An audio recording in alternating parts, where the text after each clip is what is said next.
You know, every once in a while, a news story pops up that sounds like it has to be a joke, but it's not.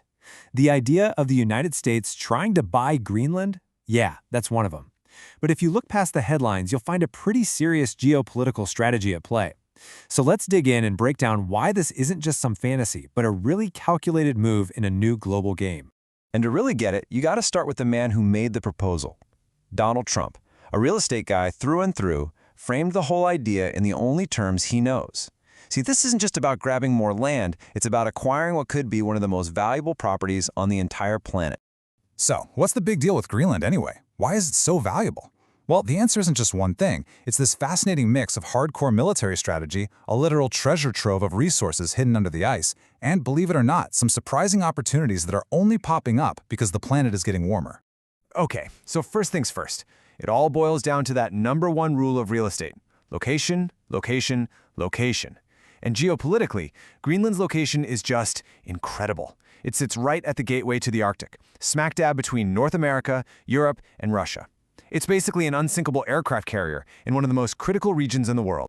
And on that island, you'll find Patuxent Space Base. This is America's northernmost military outpost. Its super advanced radar system is our early warning system. It can spot intercontinental ballistic missiles flying over the North Pole, giving us a heads up. It is an absolutely vital shield for the security of all of North America. And this right here, this lays out the new great game that's playing out in the Arctic. The U.S. wants to lock down the region, but it's getting crowded. You've got Russia, which is actively building up its military all along its northern coast. And then there's China, who, despite being thousands of miles away, has decided it's a near-Arctic state and is pushing this thing called the Polar Silk Road, a huge plan for new shipping routes and infrastructure. On this new icy chessboard, controlling Greenland would be a checkmate move. But the military angle is really only half the story. The other half is what's buried deep under all that ice. People believe Greenland is one of the last great untapped treasure chests on Earth, and it's filled with exactly the kinds of things our modern world is desperate for. Just look at this chart. It shows you everything you need to know about a major American vulnerability. Right now, China completely dominates the world's supply of rare earth metals. And these aren't just some obscure minerals. They're essential for everything from your smartphone to our most advanced missile defense systems. Well, guess what? Greenland is thought to have mountains of these metals, which would be a golden opportunity for the U.S. to break its dependency on China and secure its own supply. So yeah, the really crucial point is this list right here. We're talking about all the ingredients you need for electric car batteries, for advanced electronics, for next-generation weapons. And that's not even mentioning potentially vast reserves of oil, natural gas, and precious metals like iron and gold. It's basically a geologist's dream come true. Now this third asset, this one might be the most surprising of all, because it's a direct consequence of climate change. As the polar ice caps continue to melt, something totally new and incredibly valuable is emerging from the water.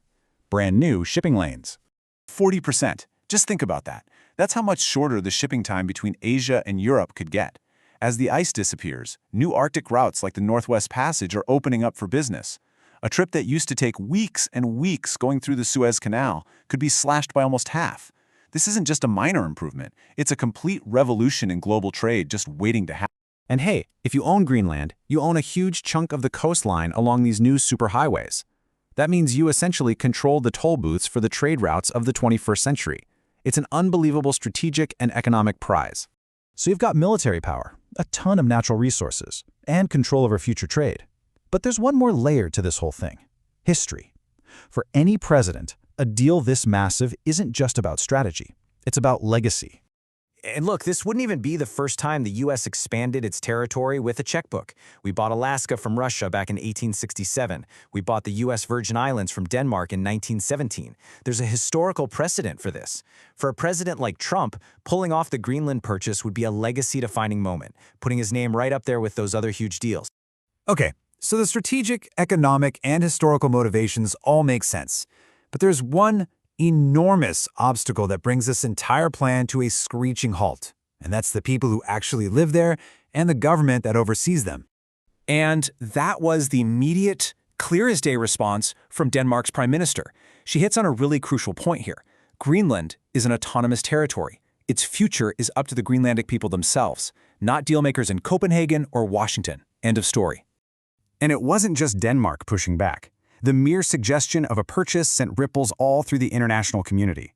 NATO allies started to get nervous, worried that this kind of aggressive real estate approach to geopolitics could really destabilize the very alliances that keep the North Atlantic secure. So, while the deal is definitely off the table for now, the conversation it sparked, that's far from over. It really forces us to ask a pretty profound question about what's coming next.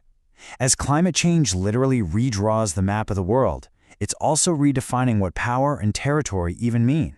The question is no longer just about who has the biggest army, but who has the biggest checkbook.